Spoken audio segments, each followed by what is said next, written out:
Hello, hello, hello.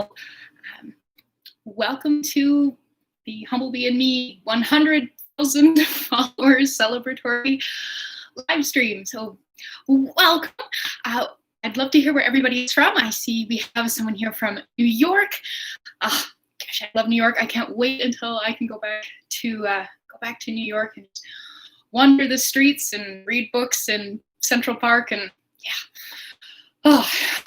yeah. It's November 22nd, just over a month until Christmas. And last Tuesday, I woke up to more than 100,000 subscribers on the Humblebee Me YouTube channel, which is kind of crazy and definitely kind of one of those things that I never really thought would happen. So thank you so much to everybody who helped make it so.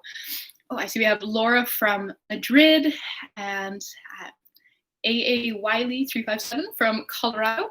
I've not been to Madrid, but I have been to Colorado a couple times. It's a beautiful part of the world. So yeah, kind of the plan here is to do a little bit of a Q&A. I did solicit some questions ahead of time. Didn't get a whole heck of a lot of them, so I'll also be, taking questions from the live chat. One of the questions that I got from Chris, who is the awesome musician who created the Humblebee and Me theme song that you hear in my videos. I think I've been using that reliably for about the last year-ish. He asked an awesome question. What specific pivotal or significant moments do you recall when reflecting over the years since launching Humblebee and Me? And I thought answering this question would also be a really great way to kind of walk through the history a little bit of Humblebee and Me and the YouTube channel. So yeah, let's see here. We have Ulia from Slovakia, Grace from Slovakia, Grace from South Africa, Laura from Argentina, Trini from Ontario, fellow Canadian, Zama from South Africa, Adil from Pakistan, Willow from Seattle, got Frida from Nigeria. Wow, this is an awesome global turnout. Linda from Alaska, Melissa, another Canadian. Hope everybody is staying warm and or cool, I guess, depending on what hemisphere you are in. Oh, there's Christopher from South Carolina.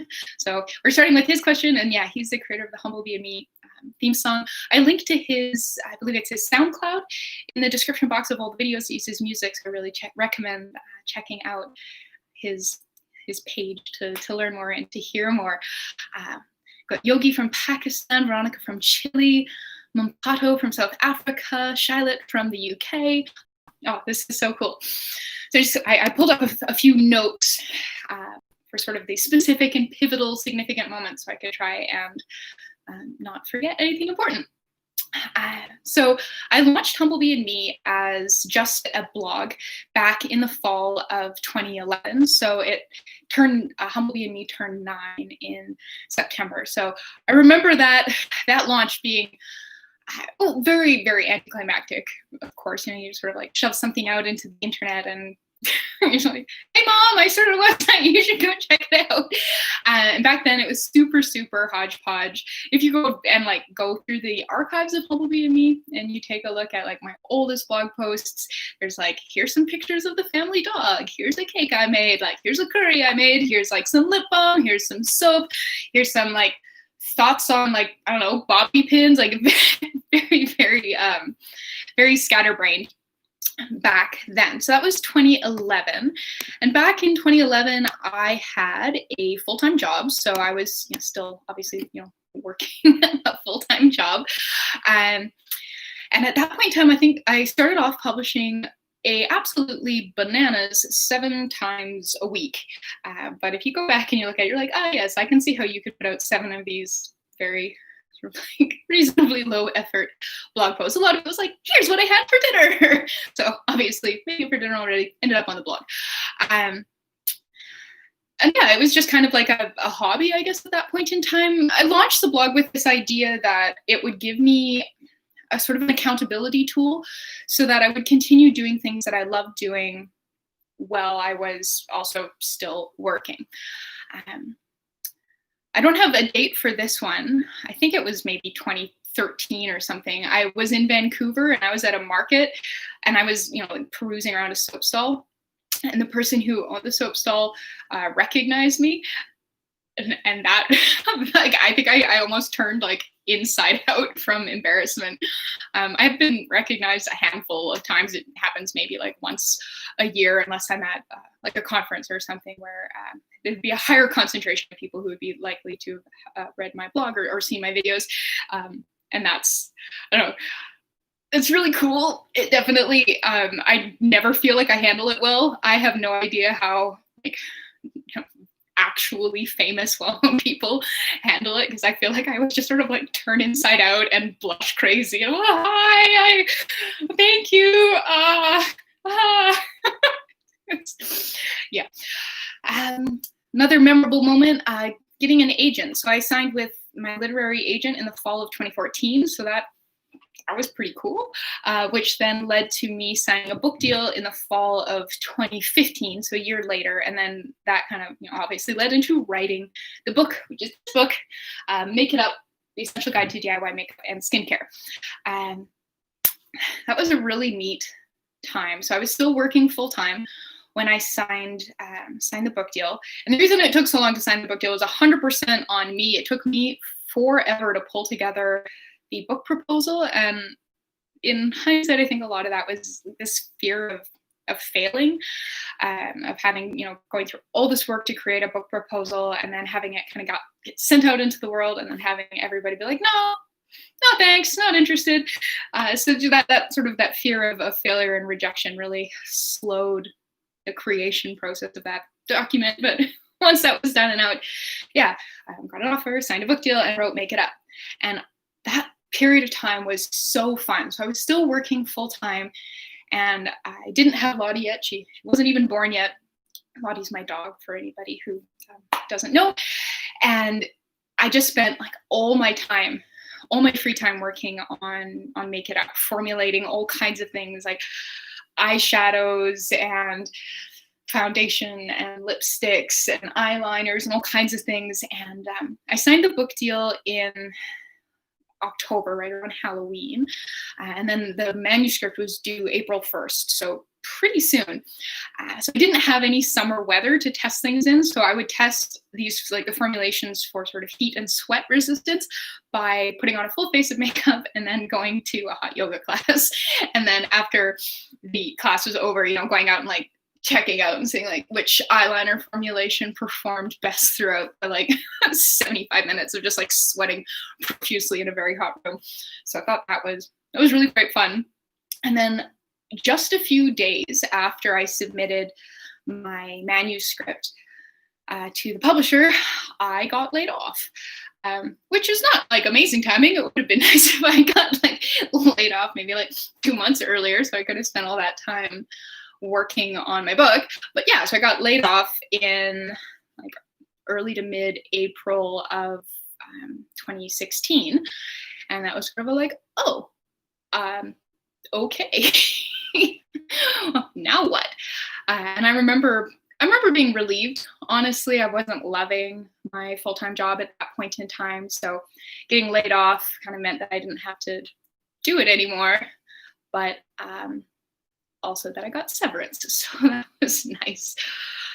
And yeah, at that point in time, working to kind of thinking, you know what, let's see if I can make a go of this, if I can make this a full-time job. Because I kind of figured, all right, well, I've written a book, the manuscript is in at my publishers. I always wanted to start a YouTube channel, but it really wasn't a feasible undertaking when I had a full-time job. And so, yeah, thinking, if there was ever a time to try and make this into a full-time job, it's when I had some severance pay to fall back on and a book coming out soon. So I definitely remember that as being quite a pivotal moment of being like, all right, I guess I'm going to try and do this. I'm going to try and make this a full-time thing. For anyone who doesn't know, my schooling is in graphic design. So I have a Bachelor of Graphic Design honors from York University and Sheridan College. And so I still do freelance graphic design work, and I definitely still did then as well. So that also helped. I already had a few ongoing freelance graphic design clients that I knew I would have some income to fall back on. And then that kind of led into launching the YouTube channel in the spring of 2016. So all those old videos are still up. I haven't like hidden any of them just because they're like kind of old. Embarrassing. I don't know. You can really see that I'm a lot more confident and comfortable on camera now than I was then.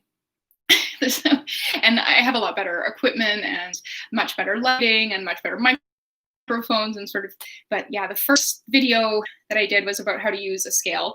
And then the second one is the first one where you see my face is my very first lotion making video, which is still the most popular video I've ever shared. It's got way more views than anything else by several orders of magnitude, which is like kind of hilarious, I guess. I go back and watch it and go, oh man, I would change this, I would change this. But that one, that's what the algorithm likes. So I think that, I don't know, it's kind of funny. Summer 2016 was also the summer I launched the Humblebee Me Encyclopedia. So if you haven't checked that out yet, I highly recommend it. Basically, it's an encyclopedia. So I have tried to collect all the information that you would want to know about ingredients that I work with there in entries. And then at the bottom of each entry, I've got a list of like a bunch of the formulations that I've shared that use that ingredient. So if you're looking at something like, I don't know, like lanolin and going like, why is this in here? Or like, what can I use instead? Or what is lanolin? If you go look it up in the Humblebee Me Encyclopedia, I'll listed like what it is and substitution suggestions and why we use it and recommended or maximum allowable usage rates. There's not always both for everything. Like something like shea butter, you can use up to 100% if you want to, but you would use it at like a lower percentage in something like a lotion, or you might not want to use it 100% soap, that sort of information. So if you're ever kind of looking at something going like, I don't have that, or where do I get that, or like, what the heck is that? Look it up in the Humblebee Me Encyclopedia. I do try really hard to make sure all the ingredients that I use are in there, especially the ones that I use now. There's definitely some older ingredients that I don't really use anymore that probably aren't in there and probably won't ever be. But when I'm introducing a new ingredient, I do try and make sure that it's in the Humblebee Me Encyclopedia so that you guys can, look it up and learn more. Because I do know that not everything is available everywhere in the world, or just not everybody needs all the things, because there's a lot of things. I've also started putting equipment in there. So if you're wondering about like the scales that I use or the mixers that I have, there's a decent chance that those are listed in there or will be. Oh yeah, so December 2016 is when my book came out. So that was pretty exciting.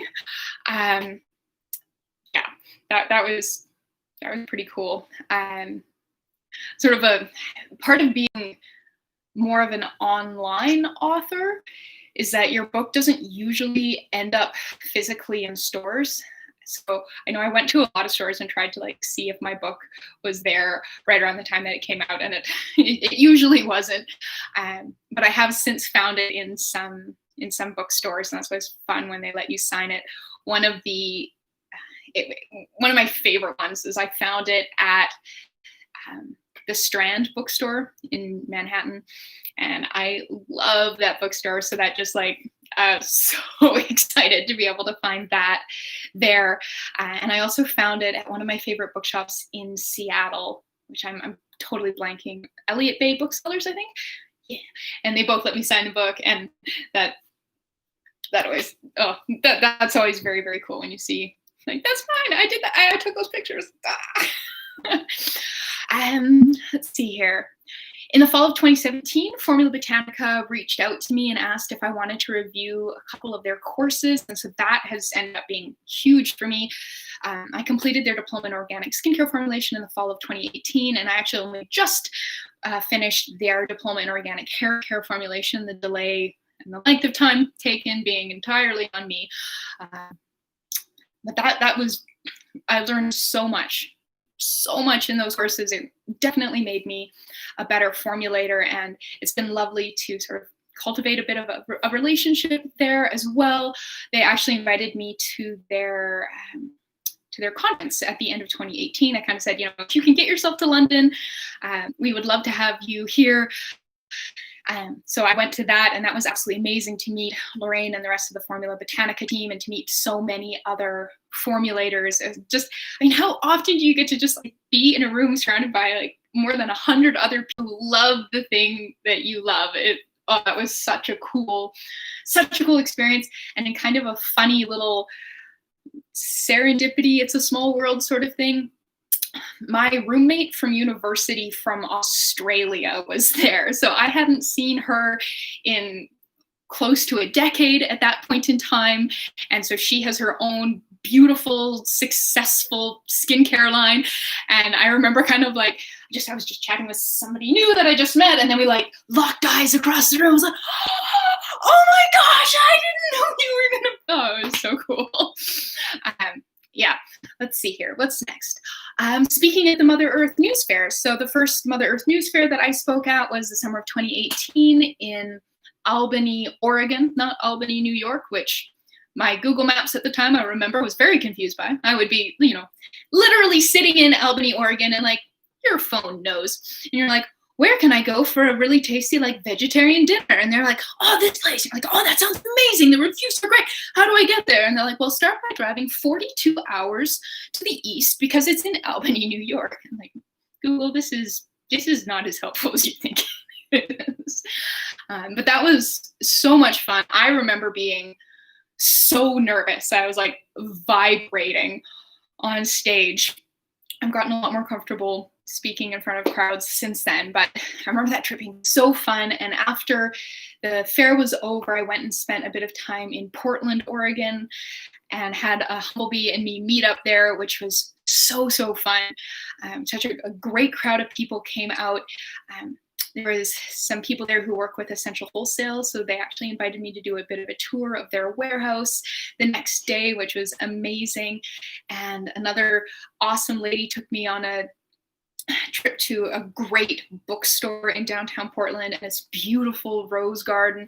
It was just so cool connecting with people physically, and I am so looking forward to being able to do that again when all of this is over.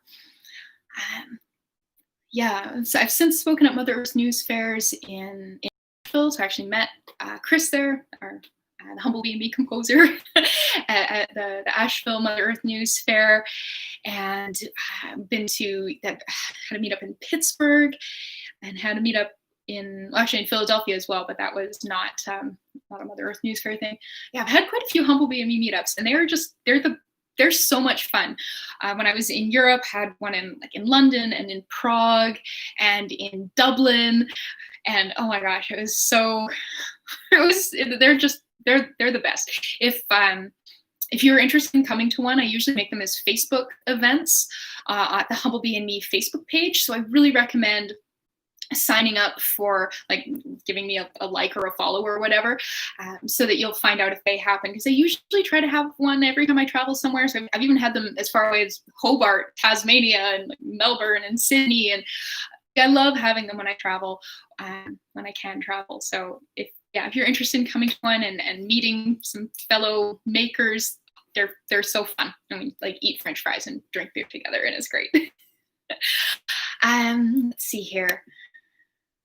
Another really lovely event, kind of milestone, was speaking at the 2019 Handcrafted Open Cosmetic Guild conference in 2019. So I gave 2 talks there, one on DIY makeup, which was sort of a chat through the formulation considerations and requirements, and then a demo, doing my makeup on stage in front of a bunch of people. It was kind of fun because I'm not really that much of a makeup artist. I was sort of like, I just hope this doesn't go horribly. And then another talk on graphic design and photography for makers.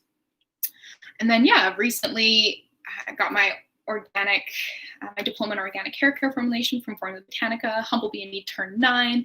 And then, last week hit 100,000 subscribers on YouTube, which is crazy. And thank you very much for your support. And then I did come up with a couple sort of more general ones where it's not like a dated milestone or anything, but just some things sort of in hindsight and reflection that I'm happy about, that I'm proud of. I have learned so much, so much since I started Humblebee Me. It's insane. You know, I look back and think that, oh, I knew a few, you know, at the time I would have been like, I know some stuff. And now I look back and I'm like, you have learned a lot since then. And I know I'm going to feel that way about like today me in a couple years. And I love that. I love learning. I also feel like I've become a more confident formulator, but also a more confident sort of experimenter, explorer of formulations, really learning more and more as I go that there's just so much gray area in the world of creating things. There's a lot of like maybe and it depends. And so finding being comfortable in those gray areas and taking the time to work with them and to embrace them and to explore them and to rummage around in those gray areas, because it's really tempting to say that, you know, something is always going to be this way or always going to be that way, and sometimes it's true, but a lot of the time it's not, and I think it can often, you can discount a lot of possibilities and avenues of exploration and learning by just sort of discounting something and going, oh, that's just not possible. And so that's been something that I'm really enjoying exploring. And I look back at kind of at past me, who, you know, I've got a video on like things you can't put in your DIYs, and some of the stuff in there I would still stand by. But there's also a lot of stuff in there where it's like, you know what? I don't feel comfortable saying that that's a hard no anymore. I think it's more of a it depends. So yeah, there's a lot of iffy, quagmiry, it depends, maybe kind of try it and find out. And I'm having a lot of fun with that sort of uncertainty. And I would encourage you to do that too, because yeah, there's a lot to learn. Yeah, so that's kind of the end of my list of highlights. There's a few of them. I'm just going to kind of scroll back here through the chat and see if we have any questions here that we can address. Please teach us DIY formulation on black tea. I think I've made some soaps in the past that use black tea, and I've made a few lotions that use tea as well. I guess I'm not all that enthused about formulating with black tea. There's a lot of ingredients out there, and who knows, maybe it'll catch my whim someday, but at the moment, it's not all that, it's not catching my passion. And that is mostly how I end up formulating, because there's just so many ingredients out there that, yeah, it's usually just sort of like, what am I interested in at this point in time? Zama would like more videos on how to make hair mousse and hair freeze in gel and spray. Well, I think I have been really quite interested in hair care formulation recently, you know, working through my course with Formula Botanica. So I think you will probably see some more hair care products coming out soon. Can we expect another book from you? I hope so. Stay tuned. I would love to write another book, and I have some ideas on some things that I'd like to write about, but the hard thing is kind of narrowing it down, because you know, you don't want to publish a book that's like 2,000 pages long. Grace would love to see some experimenting with botanicals. Yeah, I definitely did a lot of that when I first got started, and I'd like to do more of that. If you are looking for stuff that's sort of readily available, I know Lisa Lees does a lot of work with botanicals. It's really, really interesting, so I recommend checking that out. And Sarah's asked, would you recommend for cream soap books? I have no recommendations for cream soap books. I think I've made cream soap like a handful of times, and it didn't really catch my interest all that much. So yeah, I never really looked into it that not much. Ali Nicole, can you direct me to a nice face moisturizer? I have a lot of them on the blog. There's both facial gel creams and sort of more standard emulsions. So there's quite a few of them there. I'm just trying to remember the top of my head.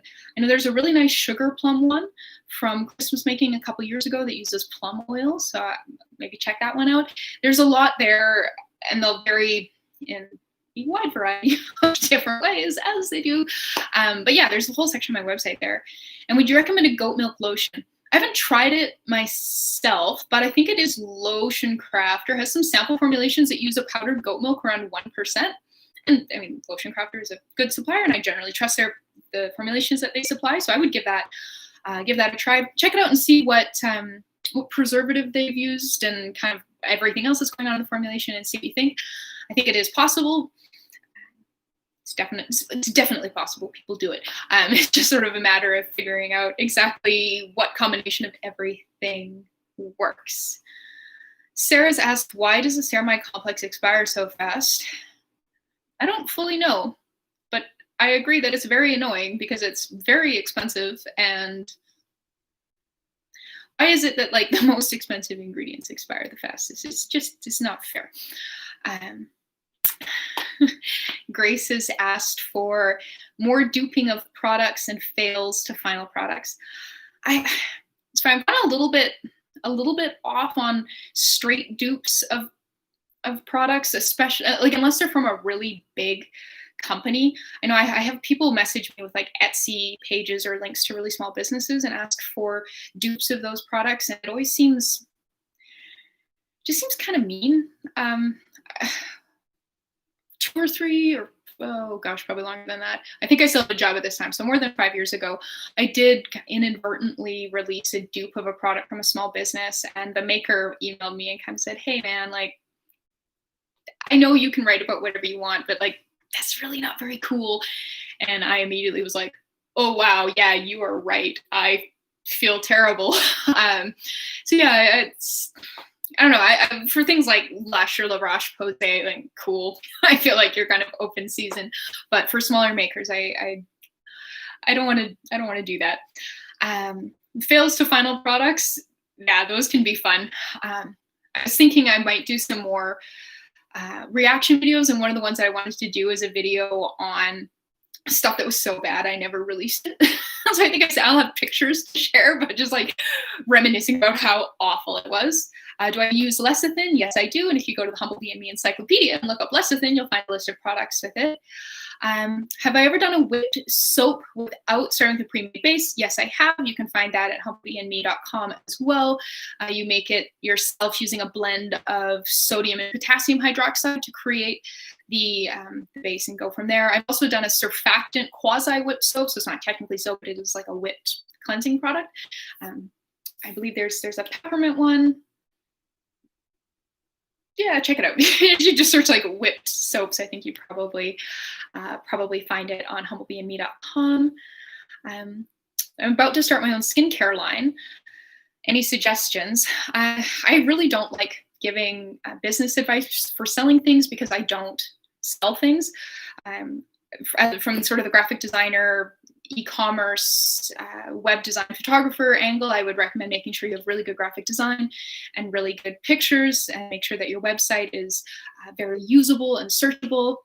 Make sure you have plenty of information about your products up so that people can evaluate them, and make sure you are super familiar with all of the regulations that you need to comply with from a legal point of view, not only for the country that you live in, but for every country that you intend to sell in as well. But yeah, if you're looking to sell to the public, I really would recommend taking a course like Formula Botanica's Diploma in Organic Skincare Formulation, because they walk you through all the European regulations, which are quite stringent. So it's very likely if you're complying with their regulations, the European regulations, you're probably going to be well ahead in most other places. Like in Canada, if you complied with all those regulations and then you complied also with like the French labeling regulations, you'd be doing pretty well. Let's see here. A recipe for matte lipstick. In here, I've got a recipe for what I call lip paint. This stuff is freaking fantastic. It is matte, it wears really, really well. I remember once, so when I was working on Make It Up, I was like formulating up a storm late at night, and I had a bunch of lip paint on because I was testing a swear time, and one of my friends called me like, hey, I'm at a whiskey tasting right now and there's an empty seat next to me. you want to come join me? And I was like, oh, sure. So I went downtown, went to the whiskey tasting. I didn't leave a lip print on a single glass, and there was quite a lot of glasses, and my lip paint looked immaculate. So yeah, highly recommend checking that out. Let's see here. Alexandra, I struggle with figuring out the measurements in the book for colorants. Is it possible to base on a finite weight? So I do have a FAQ on this, on sort of measurements in Make It Up. I did not develop the, like, if there's a measurement in Make It Up that's a volume measurement, that's how the formulation was developed. There is no, like, I'm not hiding like a database of weight measurements from you. So I do recommend going and checking out that that FAQ. That was a very intentional decision to do volume rather than weight to try and make the book more accessible. You'll notice that the entire book only requires that your scale is accurate to 1 gram, not 0.1 or 0.01, which can be a bit of a hurdle for some people. So it was a very intentional decision. But yeah, I recommend checking out that that FAQ at humblebee.com/FAQ. Denise is asking about adding more tint to a lip balm. So if you want to have a noticeable tint on the skin, mica is usually not the greatest choice. You need a lot of mica to get a really noticeable tint. If you want a lot of color for a fairly small addition, look at using solid pigments, so something like iron oxides or FD&C dyes or carmine works very well. And for the easiest incorporation, TKB Trading sells them pre-dispersed. It's about 50-50 if you look at the safety data sheet, in castor oil, and they've already been ground incredibly finely, so you can add that straight to your product. If you check out some of the tinted lip balms I've shared in, I think, about the last 2 or 3 years, you'll find some guidelines on sort of how much of these liquid dyes I'm adding to things, so you get a feel for how much you want to add for sort of how much color. And then you don't need to be stirring it for ages, because if you're adding the powdered micas, the powdered oxides, they're quite clumpy. So either you're going to want to pre-grind them, which can make a lot of mess and can be fairly wasteful depending on how much you're grinding. That's already been done for you, so it just stirs in really, really, really well. A curl activator cream. See, the thing is, I don't have curls. I wish I did. So I don't have curls to activate, and I don't think any of my close friends do either. So I would need a tester for that, which is not impossible, but is very hard right now when I can't see my friends, let alone go out and make new ones. So maybe someday, but I wouldn't hold your breath on that one, unfortunately. I miss your instructional stuff, going over ingredient labels, etc. So I still do a monthly Q&A over on the Humblebee Me Patreon. I did make Q&A videos for a while here on YouTube. Generally speaking, nobody cared. Like, they were the least popular video I did every single month. So I've sort of phased away from those. But what I have started doing is like 5 common questions about lotions or scrubs, or where to buy ingredients, or body butters. So I've taken kind of questions that I commonly get about those topics and grouped them into there. So I'd really recommend checking those out. I think the most recent one is one that I did on lotions, and that one has, like, I'm really proud of that video. There's a lot of really great information there, so I'd really recommend checking that out. Is there a version of glycerol stearate and PEG 100 stearate that's not from palm oil? It's possible that there is. Like, in theory, it's possible that there is. Whether or not it exists, and if you can find it, I don't know, unfortunately. Stephanie, how did you get into formulating, and any advice on starting YouTube? I got into formulating because I really like cooking, and I really like understanding how things come together. So if I look back, like, on my life, I think the first thing that really bit me was sewing, because I love Titanic. There's a bunch of Titanic books right here. I love Titanic. And I so desperately wanted Rose's beautiful costumes, but also I was like a child and didn't have like $5,000 to hire a professional seamstress to make myself one of these beautiful gowns. And so I started kind of teaching myself how to sew and researching costume development, and, looking at patterns and starting to understand how clothes and gowns came together. I just love understanding how things work. And then I carried that on to food, and especially baking, which is a very delicious thing. And when I baked as much as I did, it's a very good time. I had a full-time job to like offload that stuff in the break room. Otherwise, yum. Yeah. So I just really like understanding how things work. And so that's kind of how I came to formulating as well. Just I really love solving problems and understanding how things come together and function, and understanding how making certain decisions can change anything, you know, taffeta versus satin, whole wheat versus white, shea butter versus cocoa butter, right? Like creative problem solving. And I mean, that goes to my graphic design background as well. That's my jam. That's the sort of stuff that like keeps me up at night thinking, like just with that excitement where you're just like, I can't sleep because I'm so excited thinking about something. Like it's that. And advice on starting YouTube. Probably make sure you get a pretty good mic to start with. It doesn't have to be anything amazing, probably like maybe $100 or something, just to make sure your audio is pretty decent.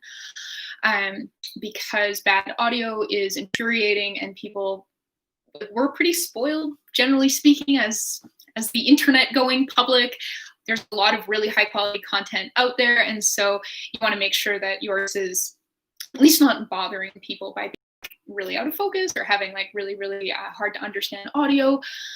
Choose a topic that you are passionate about, and choose something that you're passionate enough about that if you're creating content about it and no one cares for an extended period of time, you'll still be happy creating content about it, because chances are pretty good that you're not going to have an overwhelming amount of interest within that first month or two. I mean, Humblebee Me didn't really get any traction until I'd been publishing, I think it was mostly 4 days a week, but 4 days to 7 days a week for like 2 years. So yeah, be stubborn that way. Create a schedule so that people know when to expect you. It's much better to say, I'm going to publish once a week than to do, and to stick to that, than to do 7 videos in 1 week and then nothing for 2 months. Like make sure that people can count on you. They know that if they come back like every Wednesday or whatever, there's going to be something new from you. Watch other YouTube videos and get ideas about, you know, editing and lighting and setups, that sort of thing. And yeah, have fun with it, I guess. Let's see here.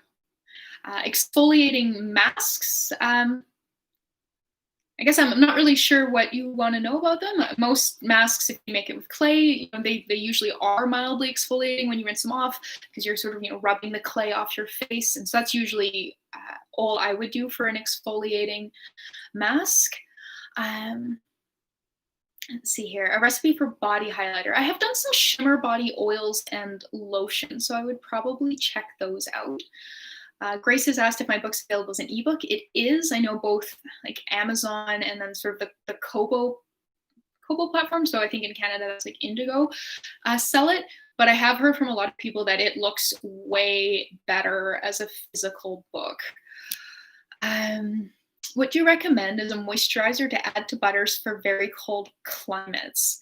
So if it's just butters and it's not emulsified, you're fairly limited in the sorts of things that you can add. I would recommend looking more to maybe something like a moisturizer or an emulsified body butter. So I shared one just over a month ago, a coconut emulsified body butter, and that gives you a lot more options to include hydrating things as well, because the skin really does need water as well. Like oil helps kind of keep things in place, reduces transepidermal water loss, but you really do need water, especially if you live somewhere as dry as I do. So it's nice to have an emulsified product so you can include both oil and water elements. So things like glycerin, fantastic humectant, quite inexpensive, very effective. Jane, what preservative would you recommend? And can the same preservative be used in most recipes? So this is another one of those big, like, it depends kind of things. Lipidermal Plus is the one that I use the most often, but you can't use it in lip products, and you shouldn't be using it on humans under the age of 3. And each preservative has different parameters it requires for success. So part of the reason I often choose Lipidermal Plus is because it has a very broad effective pH range. A lot of preservatives will have narrower effective pH ranges. So if you want to use one of those, you're going to need to know how to test and potentially adjust your pH. Some of them will have a maximum allowable oil phase size. I believe that's Germaben 2, I think about 25%, and that's kind of where it caps off. Some of them don't do as well in the presence of non-ionic ingredients. So preservation is a massive thing, and the more I learn about it, the more I go, wow, I know nothing about preservation. But I do have a bunch of quite helpful articles in the Humblebee Me FAQ all on preservation, and you can also go to humblebeeme.com/preservatives, and I've collected a table of information there about different preservatives and sort of like maximum temperatures, recommended pH range, usage rate, and any other notes on them, all taken from supplier information. So this isn't like secret information, I've just all put it in one place. So that's, yeah, check that out. Let's see here. Is beeswax a good product in combination with oils for skincare? I really like it. I mean, I don't like, nothing tends to work for absolutely everybody, but I really like beeswax for its occlusion and its richness and its creaminess. One of my favorite lip balms is basically a 50-50 blend of beeswax and coconut oil. It's got just enough like stick and tack to it that it really sticks around on your lips and works for ages, and it's just fantastic. Helena, have you ever tried making perfume? Yeah, I do have a few perfume projects on Humblebee and Me, but I will say that those predate my studies with Formula Botanica and my deeper understanding of maximum usage rates for essential oils. And that's been a thing where I'm just kind of in a bit of a, I'm not sure about that, because those perfumes contain very high concentrations of essential oils, and I do worry about skin sensitization and overuse. So I'm not sure. Perfumery is an art unto itself, and I don't feel like I'm terribly qualified to comment on perfumery, because it's this amazing whole world that I only like ever so basically dabbled in. Tanisha, please leave the name of the organic formula school. It's Formula Botanica. Let's see here, questions. Alexandria from BC, I'm assuming. I've reached the point where the only thing I buy from the drugstore is toothpaste, and you're the catalyst for it all. So very heartfelt thank you. Well, that's awesome. Let's see here. I'm formulating a liquid oil cleanser. Probably works, but would like to add the lathering effect. Any suggestions? So the challenge here is that oil inhibits lather. And so if you have a product that is primarily oils, getting it to lather, like those two things, they fight. So I don't have any great suggestions on that. I have seen a few products that are things like foaming body oils from brands like Lecithin, I think, has one that I've had a few requests for. And if I'm recalling correctly, the ingredient that kind of makes it this like foaming lathering thing is an ingredient that's not available to home crafters. But yeah, if you take something like sodium cocoisethionate and you add it to an oil cleanser, that's not really going to work out very well. It'll probably increase lather, or sorry, it'll increase rinse off, but you're not really going to get any noticeable lathering from that. The kind of the best that you get is that it goes milky in your hand when combined with water. Mommy's World, can you recommend a preservative for lip products? Check out that humblebeeme.com/preservatives page. I've noted a few that are suggested for lip use by the manufacturer. Do you need to use the preservative when using hydrosol? Generally speaking, yes, unless it's a product you're going to use immediately, because hydrosols are almost entirely water. If a product has hyaluronic acid in it, is it compulsory to add a moisturizer after? Again, this is really going to depend on your skin. So the way humectants like hyaluronic acid work is, they attract water to them. In a dry climate like mine, I do find that putting something occlusive on top of it is very, very, very helpful, because it is just so dry that even when you get out of the bath and you don't put a moisturizer on afterwards, that water that's evaporating off of your skin is going to take other water with it that was already there and can leave your skin feeling drier than it did beforehand.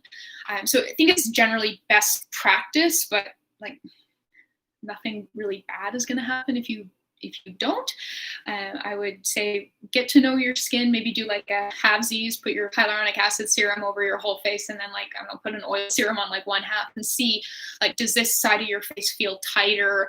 Like, see what you think. Yeah, that's it's your skin, man. How to use PEG 150 in liquid soaps. I don't have any good off the top of my head advice on that. I would check out the how to research your ingredients post that I shared on Humblebee Me. There's a part 1 and a part 2. And that should give you a good starting point to start kind of researching those answers for yourself. Is there a difference between polo wax and emulsifying wax? Functionally, not hugely, no. I do think that I can notice slight differences between emulsions made with the two, but it's pretty slight. And if you can only get one, don't worry about it. They're completely interchangeable. And emulsifying wax NF is usually a lot cheaper than pole wax, so that's also nice. Charmant wants to know where you can buy my book. If you go to my website, I do have like I think it's like, I don't remember the exact URL, but if you go to my website, there's a link in the top. There's like a turquoise bar along the top of the website. And one of them is like, buy my book. And if you click on that, I've got lists of online stores all over the world where I found my book for sale. So you can check that out. But I do not sell my book. I don't have like a skid of books lurking in my apartment anywhere. So yeah, let's see here. Does lotion containing store-bought aloe vera gel need a preservative? Honestly, you shouldn't make lotion using a store-bought aloe vera gel.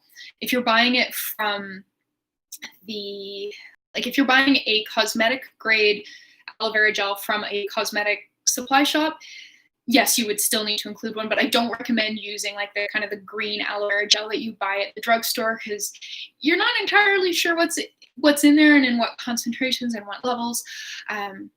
And it could cause conflicts with your formulation. But even if you do sort of still do that, yes, you should be including a preservative, because the preservative that is sufficient to preserve an aloe vera gel that you're buying at the drugstore may or may not be sufficient to preserve the entire product. There's a decent chance that you'll be heating the aloe vera gel to include in things, which would damage most preservative systems that were present there.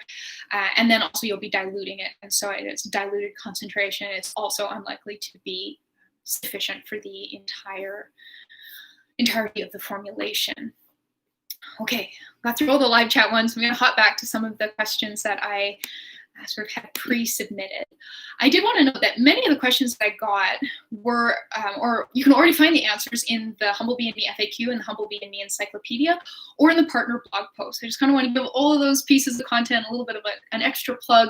I know I got some questions about like how to make lotion thicker, and I have an FAQ on that, and then also the lotion Q&A video I was talking about a little earlier. It's also covered in there. I got some questions about hyaluronic acid that are covered in the Humblebee Me DIY Encyclopedia entry on hyaluronic acid. I get a lot of questions about substitutions for blog posts that are answered in the blog post. So yeah, make sure you're checking out those pieces of content. I can't say everything in a video, and I can't show everything in a blog post. So I usually try to prioritize showing things in a video and like saying things in the blog post, but they do work best together as like, you know, partner things, chocolate and peanut butter kind of thing.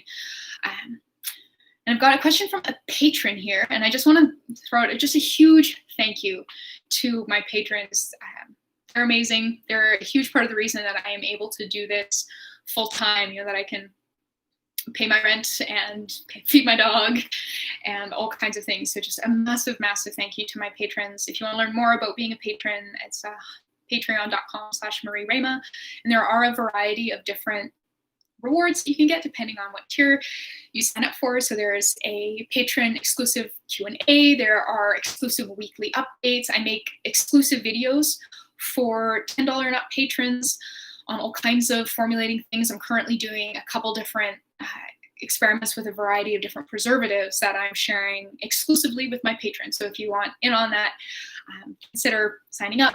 There's early access. There's a Humblebee Me monthly collection, which is like a beautifully designed magazine-like printable of the previous month's posts. So if you prefer to have like a physical hard copy of something, you know, you'll get that every month, and you can print it and compile your own kind of monthly collections of Humblebee and Me posts. And $50 patrons get all of that plus a monthly 30-minute one-on-one consult with me. So if you are looking for help developing a product, or if you're looking for advice on branding or e-commerce, I can help with all of those things. So that tier is currently full, but I have it on good authority that a few slots will be opening up come December if you'd like to sign up and have a one-on-one chat with me about all kinds of things. So yeah, huge thank you to my patrons. So I've got this question from Melinda. What do you do with butters or oils that you bought to try out and then kind of ended up not liking them once you tried them? And for those, I highly recommend turning them into soap, as long as they're not too gross. If it's something like neem oil, which I know some people love neem oil, but neem oil is famous for smelling bad, and the most charitable way I can describe it is that it smells like barbecue sauce that's like very heavy on the garlic. There's a barbecue sauce where you'd probably be like, I bet that would taste nice, but it's just, you don't want it on your body, or at least I don't. I bought a bottle after like hearing for years that like it smells gross, but it's amazing, and I was like, all right, well, let's give the like it's amazing folks a chance. And it smells gross, people were right. And I used it in a handful of things, but a couple moves ago, I was just like, I'm not taking this with me. Like, yuck. And if you put that in the soap would smell like that too. And or if it was a really potently colored oil, something like buriti oil or sea buckthorn fruit oil, if you made a huge batch of soap with that, I think it would probably dye your skin orange. So I'd probably not do that. But for things like a butter or an oil that you're just not crazy about, putting it in soap is a great way to like motor through it and use it up and get it like into a state where it's giftable or whatever, and it's not taking up space in your pantry, and then you know better next time. Let's go back to the comments here. From Mommy and Me Soap Witches. I am new to soap, but I made 2 hot liquid soaps and they are perfect. One was dishwashing liquid, but I see my sink is a bit olive blurry. I'm assuming that's a typo, and I'm not sure exactly what that's supposed to be. Something that I would really recommend trying is using synthets or surfactants to make dishwashing soap. I've never really been all that happy with using like traditional soap, hot or cold process, solid or liquid, to wash dishes with. It doesn't work as well. So I've got a solid dishwashing paste, super concentrated, like lemon dishwashing paste formulation on Humblebee Me. That stuff is amazeballs. It works so well. You just need read through the comments on it from people who have made it. Tons of people being like, just the amount that was left in the bowl, I washed an entire sink of dishes with it. So yeah, I really recommend giving that a try. Mommy's World, can we make a vitamin C serum with distilled water? But yes, but you will need other things. So it's kind of like being like, can I make a soup with pasta and water? Well, yeah, but you'd probably want some more things in it to make it not just like pasta and water. For vitamin C, depending on the form that you're using, it's quite unstable. So you're usually looking at including some antioxidants to prevent it from oxidizing for as long as possible. And usually some other things to make sure that the pH is correct, because vitamin C is very acidic. So yeah, there's Lab Muffin has a very simple vitamin C serum. I know she has a video on it here on YouTube, and she also has a blog post on it at her website, which I think is just labmuffin.com.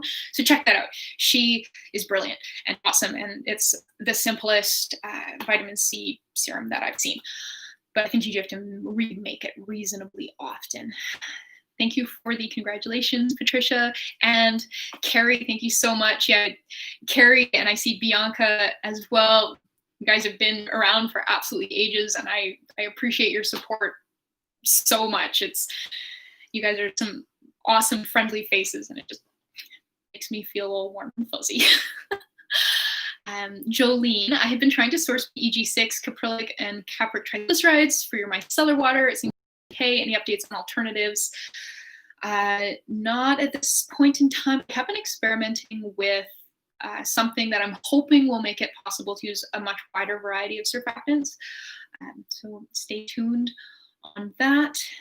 What are some oil thickeners that will maintain a clear aesthetic?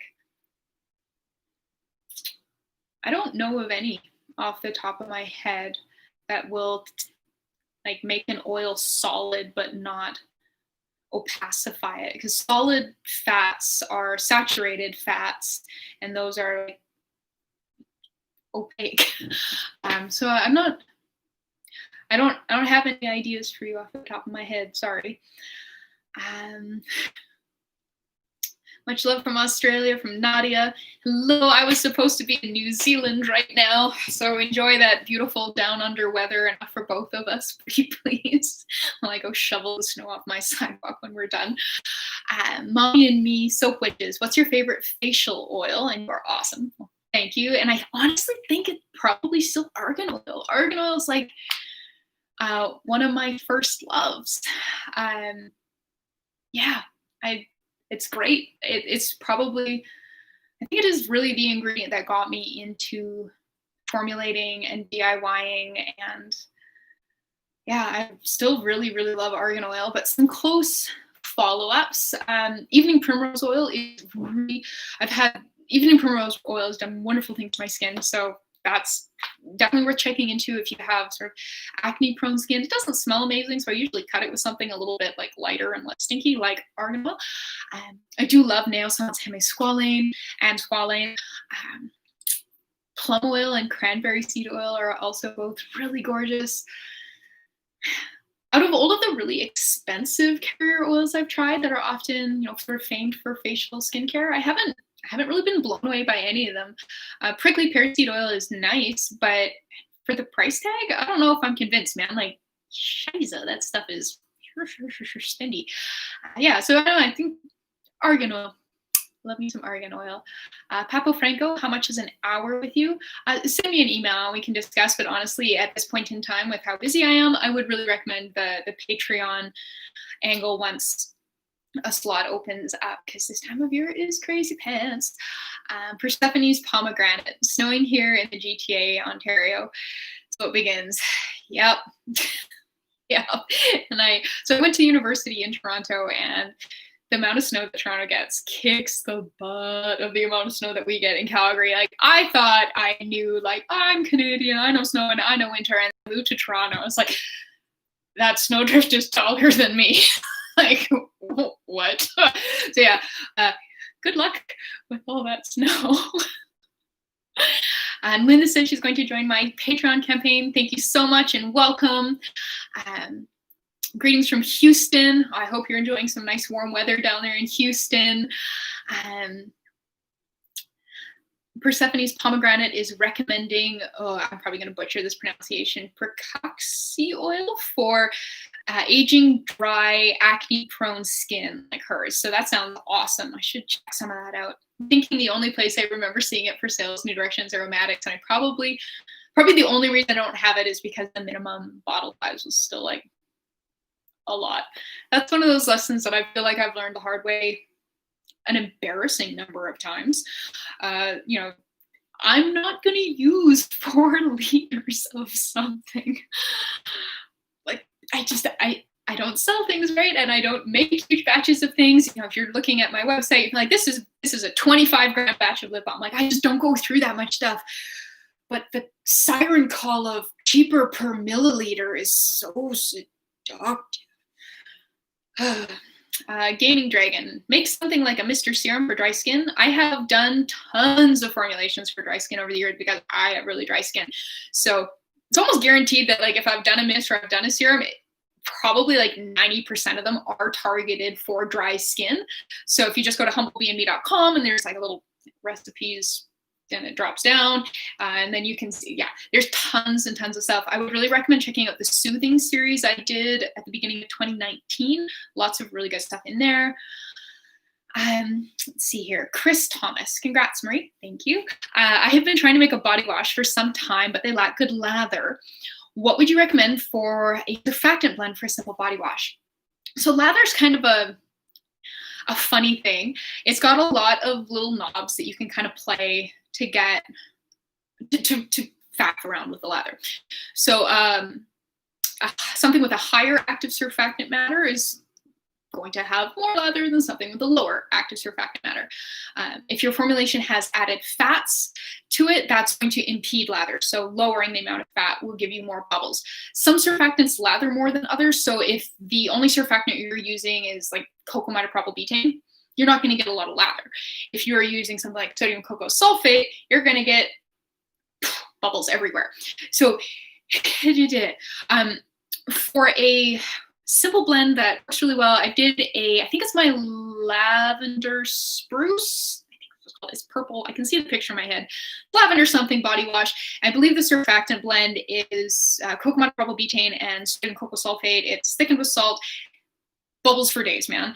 And I also have one for I think this was my Christmas tree body wash, and it uses a combination of cocamide propylbutane, capryl and capryl glucoside, and then hydroxyethyl cellulose. Creates amazing bubbles. Hydroxyethyl cellulose is great for boosting lather. The only challenge though that I found is that if you include anything that contains benzyl benzoate, the whole thing turns into like body wash cheese. I did a whole blog post on it. It was trying to narrow it down to what it was that was making the whole thing go blah, blah, blah, blah. Was equal parts frustrating and fun. It makes for an interesting read, but yeah, as long as you just don't include it in anything that contains that ingredient. And I have an FAQ on the Humblebee Me FAQ that explains how to find that out. It'll usually be in a fragrance or an essential oil. Yeah, you're good to go if you make it unscientific. Or Trendy, what would be a good option for a facial exfoliator? You usually want to do something fairly fine grain. I really like clays. Honestly, clays make great facial exfoliators. Really fine grain pumice at low amounts can work well. Silica you'll also find in lots of commercial products, which is, I mean, basically like effectively ultra refined sand. So that can also work really, really well. Just make sure that whatever you're choosing is really quite gentle. If you would ever think of using it as like a foot scrub, it's not something that you should put on your face. Probably the sort of thing where if you put it on your hand, you wouldn't even think it was exfoliating. That can be a good option for facial exfoliants. And then I do discuss exfoliants more in my scrubs Q&A videos. I recommend checking that out earlier this year. Cheryl, hello from Seattle, Washington. Hello. Oh, gosh, it's been ages since I've been to Seattle, but beautiful, beautiful city. Where would you recommend buying products from? Can you trust Amazon at all? So we do have an entire Q&A video on buying ingredients, so I recommend checking that out. Amazon can be okay for some things, but it would usually not be my first choice. Making Cosmetics used to sell through Amazon, and that was a very easy way to get their products, but they've stopped doing that. So if you want their stuff, you have to just go to their website, which is of course fine. It's just not maybe as easy as going through Amazon. Mystic Moments also sells through Amazon, and they're good. If you're looking at buying essential oils, be very wary on Amazon. I would trust Plant Therapy and Now brand, but most of the other where you're just kind of like, this price is very of this brand, I would definitely not do that.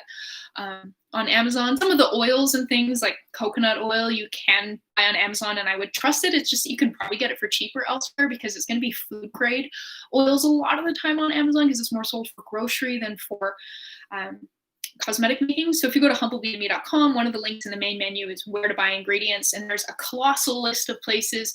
In the United States, you are spoiled for choice. There's so many amazing places that you can shop there. And in Washington State, there are several. I know, I think it's Lotion Crafter and Brambleberry are both headquartered in Washington, and then Essential Wholesale is just south of you in Portland. So tons of options there. And then with the currency exchange rate, you can also consider ordering things from Canada because it more or less constitutes like the whole country's like 30% off for you with the exchange rate. So that can also be a good thing to consider. Happy Thanksgiving and have an awesome Black Friday sales. Well, happy American Thanksgiving. We had our Thanksgiving here in Canada, I call it like a month and a half ago, when it was still kind of warmish. But we'll definitely have Black Friday sales. We have imported those. We didn't used to have Black Friday sales, but I think we're about like the last 5 years, Canada's been like, we are getting on board with the Black Friday deals. I'm okay with that. Laura, have you ever used all of them 900 instead of all of them 300? No, I haven't found all of them 900 for sale in Canada. So that's just that. What is your major? I mean, your education. So yeah, I have a Bachelor of Design Honors from York University and Sheridan College out in Ontario, and so that's graphic design, like not interior design or any of the other kinds of design that there are. And then I have a diploma in organic skincare formulation and a diploma in organic hair care formulation from Formula Botanica. Socks asks, speaking of leather, my mom wants the most bubbly face wash possible and doesn't care a ton about it being drying, but I don't want to actually like break her face. Yeah, that's usually a good thing on the to-do list. Don't break mom's face. Any surfactant recommendations? If she really likes bubbles, honestly, try making her a face wash in a foamer top bottle, because you'll come out with this like big, and you don't need that much surfactant. You don't need really high lathering surfactants. A pretty simple blend. I think if you go on humblebeeme.com and you look up, I've got a Pemberley foaming facial cleanser, so you can check that out as a decent guideline. But it comes out of the dispenser, tons and tons of bubbles, and so that might make your mom happy. Please make more sulfate-free shampoos. I think you'll be quite happy with something that's coming out, well, actually both in December and in January. So do more videos about makeup. Yeah, I love talking about makeup, and I guess I haven't done that many on them lately. I'll put it on my to-do list. Liz, congrats from Minnesota. Thank you. I'm looking to go deeper into the science of formulating. Any references? Check out Harry's Cosmeticology. That is quite the tome and makes for really, really interesting reading. And also, where is it? This book. This book isn't so much about formulating, it's more about ingredients, but there's lots of good scientific information about natural ingredients that we use for cosmetic formulation in here. So this is Modern Cosmetics. I did a full review of this on Humblebee Me just about 2 years ago, and there's links to where to buy it there as well. All of them blends aren't available in Australia. What can I use as a substitute? That varies greatly because the all of them kind of product line is a lot of different products. So like all of them 1,900 and 300 are completely different products, and you can't use one for another. So I couldn't substitute. I can't suggest just one ingredient to use instead of like the entire suite of ingredients. Just look them up in the Humblebee Me Encyclopedia for the ones that are there to look for alternatives. All of them 1,000 though, you can usually use most emulsifying waxes as an alternative. So like Polo Wax, emulsifying wax NF will work. Redomulse SCG will work in a lot of applications, but not all, because it is anionic instead of non-ionic and does have a maximum allowable oil phase size that all of them 1,000 doesn't have. You wouldn't want to use glycerol stearate and PEG 100 stearate instead. That would not work out well. But yeah, ingredient by ingredient variation, and then also to a degree formulation by formulation. So you also make sure you're checking the substitutions list at the bottom of any formulations that I share to see what I recommend for that one. If I make a 1% hyaluronic acid solution, for how long is it good? If you put a preservative, if you put liquid Dermal Plus in it, I would think it would be good for a year or two, especially if you're keeping it in your fridge. I don't usually keep around that long because I usually make fairly small amounts of it at any given time. I usually only use a 1% hyaluronic acid solution at about 20% of a formulation for a 0.2% final concentration of hyaluronic acid in the finished formulation. So I don't really motor through it. But yeah, I mean, don't set out to make a 2-year supply of it, right? Like I usually make like a 50 to 100 grams of the solution at a time, and then I've never had that go bad on me before I'm done. What's a good book to become a cosmetic chemist? Well, I'm not a cosmetic chemist. I think it is, if you go to the Society of Cosmetic Science, the scs.co.uk website, they do have a page there that outlines some different cosmetic chemistry courses that you can take, like a university course. So I would probably check that. Manisha's asked, please make something for pigmentation of the skin. I do have some formulations that are for brightening, but I will never touch anything that's kind of in a skin bleaching area. Just the potential for harm is much too high, and that's not a thing that I would ever endorse for formulating DIY. I don't want anybody to hurt themselves. Let's see here. Oh, I did have a little note there in my preparatory notes. Recently, I've had a lot of compliments on my hair, which always feels really lovely, and people asking me about my secret. And honestly, there isn't a secret. I'm just like styling it more often than I used to, and I'm getting better at styling my hair. Anybody who kind of is like, this shampoo will make your hair look like this, and then they show you a picture of a glossy model with beautiful ringlets, like, they're full of crap.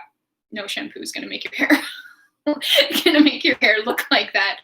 The ringlets are from styling, so there's really no secret. It's just work. Oh, that, and I like film my videos almost directly after I style my hair. So when you're seeing my hair, like, wow, it looks really good. It's because I literally just finished styling it and then like came out here and filmed the video, and like 5 hours later, there's, you know, it looks a little bit more like this. So that's kind of the secret. You get like a very narrow window of freshly styled hair, and that's why it looks so good. Okay, well, it has been just over an hour. Does anybody have any last minute questions before I sign off and go edit some more Christmassy videos?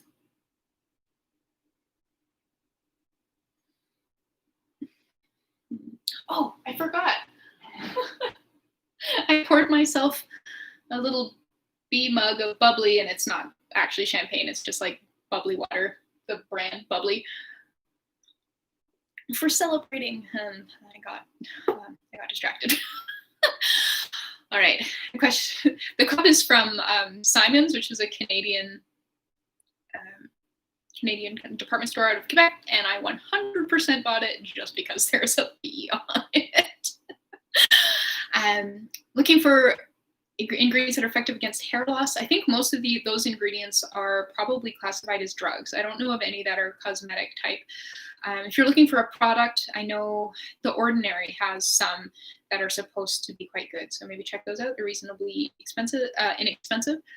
Socks. If you have questions about a specific formula, is it better to leave them on the blog post or a video?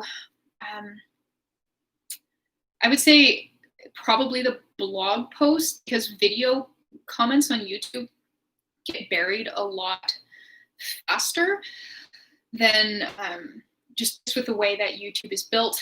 It kind of eats comments, which is frustrating. So probably the blog, but whatever you do, I would really recommend checking the comments that have already been left to see if your question has been answered. Check the FAQ, check the encyclopedia. Yeah. Let's see here. I'd like to make a nice cold weather moisturizer for a friend with acneic skin. Any suggestions? I would check out my soothing. I've got some soothing moisturizers from the Soothing series I did a couple years ago, so I would check those out. What's the difference between day creams and night creams? In a lot of cases, it's really just marketing. From a personal point of view, I would think like a night cream, you could make it a little bit like oilier or greasier, because you wouldn't be maybe as concerned about it cooperating with makeup, or maybe just going through your day being very, very shiny. But yeah, in terms of actives, any kind of active that's going to make your skin sun sensitive is going to make your skin sun sensitive for a heck of a lot longer than just like 8 hours. So it doesn't really make that big of a difference. A lot of the time, if you put it on in the morning or at night, you're still going to need sunscreen for a fairly extended period of time after using something like an alpha hydroxy acid, retinol. So yeah, I do tend to think that a lot of the difference is marketing, and then possibly just sort of how it sits on the skin from an aesthetic point of view. Annie, do I miss my day job? No. I feel kind of spoiled saying that. I don't miss my day job at all. This actually is the very first year of my entire career that I'm not designing any Black Friday, Cyber Monday, or Boxing Day sale creative. And like, cheers to that. I'm pretty stoked. Let's see here. What would you suggest to make shea butter smoother? Try bringing it to trace. So if you check out most of the videos that I've done where I melt shea butter, I will trace it, and that really, really helps. Sock says you're 100% responsible for getting me into DIY sciencey skincare, so thank you. That's awesome. Welcome to the club. Let's see here. How can you get powders to dissolve better in an oil-based product? Well, if they're not oil soluble, there's nothing that you can do to get them to dissolve better. They're not going to dissolve. All right. Yeah. Okay. I think I'm gonna sign off and go have the rest of my day. Have a lovely day, everybody. Happy Sunday. I've got another new formulation coming out tomorrow. As always, got some really fun stuff I'm really excited to share with you guys. I'm having so much fun playing with things. I'm so blessed that I get to do so much of this and share this with so many awesome people like you who love it as well. I just warm fuzzies. I don't take for granted anything. Just thank you so much, guys. Wow. Okay. I will see you later and have an awesome rest of your Sunday.